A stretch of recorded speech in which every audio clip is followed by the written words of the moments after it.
The ingredients you're going to need is white sugar, ginger, nutmeg, cinnamon, salt, baking soda, unsalted butter, melted, evaporated milk, where you need to separate out a half cup, molasses, vanilla extract, lemon juice, and all-purpose flour. Exact amounts will be in the description below along with the directions. Today I made a half batch because it was a Father's Day gift. So in a medium bowl, you're going to want to whisk together the sugar, ginger, nutmeg, cinnamon, salt, and baking soda. Add that to the large bowl.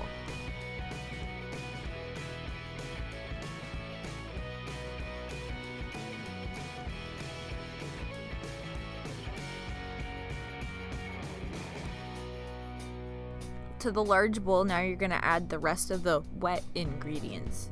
That would be the melted butter, the molasses. Sorry, I had to get my paddle out of the way. The evaporated milk. Make sure you set the rest of the can aside for later. You're also going to want to add the vanilla and lemon juice. I found that the molasses sinks to the bottom, so mix very well. It will be the gingerbread brown that we all know once it's actually mixed all the way through.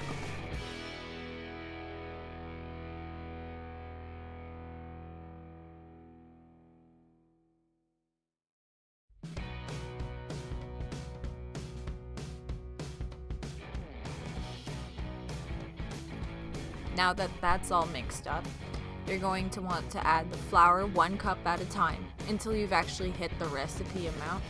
And then you're going to want to add a half cup at a time until the dough no longer sticks to your fingers.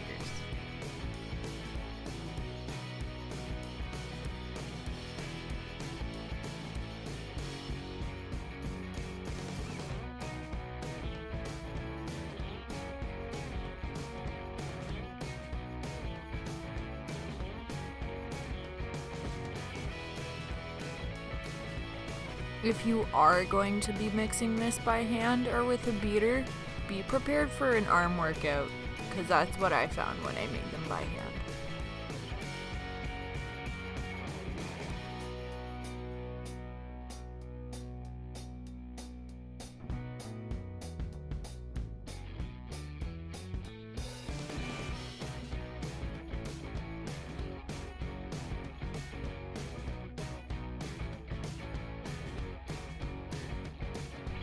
Now that you have a cookie dough, you're going to want to put it in the fridge for about a half an hour, 30 minutes, same thing. I tried to put mine in overnight. I ended up with a rock of dough the next day. Only a half an hour. Any longer and it's going to be very, very hard to work with.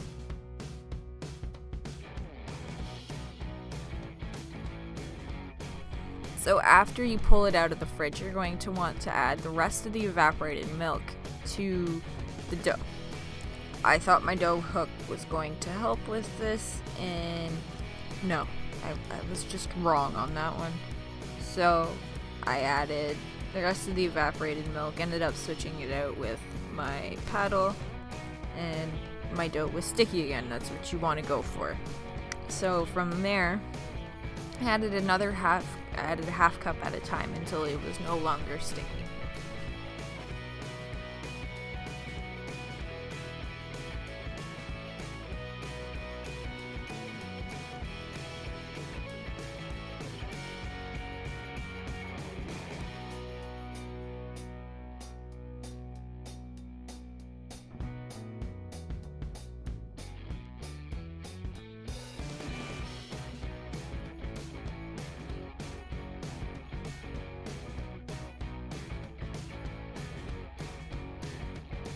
The more evaporated milk you add, the lighter the cookies are going to become. I actually found out that these are called pantry gingerbread cookies.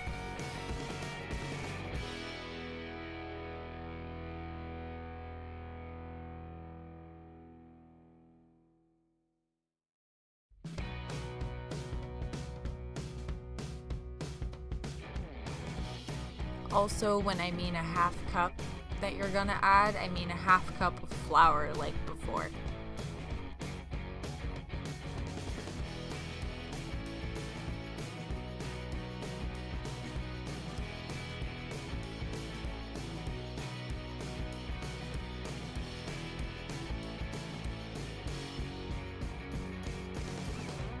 So while you are rolling and cutting your cookies, you can preheat your oven to 375 degrees Fahrenheit. I rolled my cookies to about a 1/4 inch thick. Any thinner and they will burn. If you don't have a circle cutter or any form of cookie cutters, if you want shapes or whatever, go for it. I use circle cutters because, well, it wasn't really festive time of year. I do have gingerbread men, I just didn't want to use them.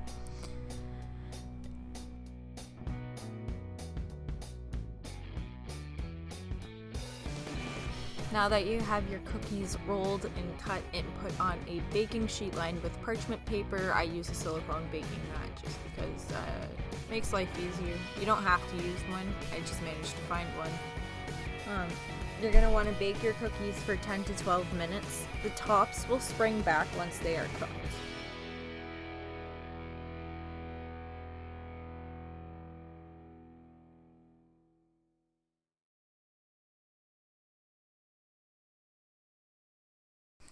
Well, there you have it, everybody. Gingerbread cookies that are made kind of easily. I like having my stand mixer for this, especially because I find it is quite the arm workout. The top row here is the gingerbread cookies that I made with the extra evaporated milk and chilling. It makes them extra puffy and fluffy. The other ones I also made, they're just your classic gingerbread cookie recipe where I didn't chill them, I didn't add any more evaporated milk, I just cooked them how they are. So they are a little bit more crunchy.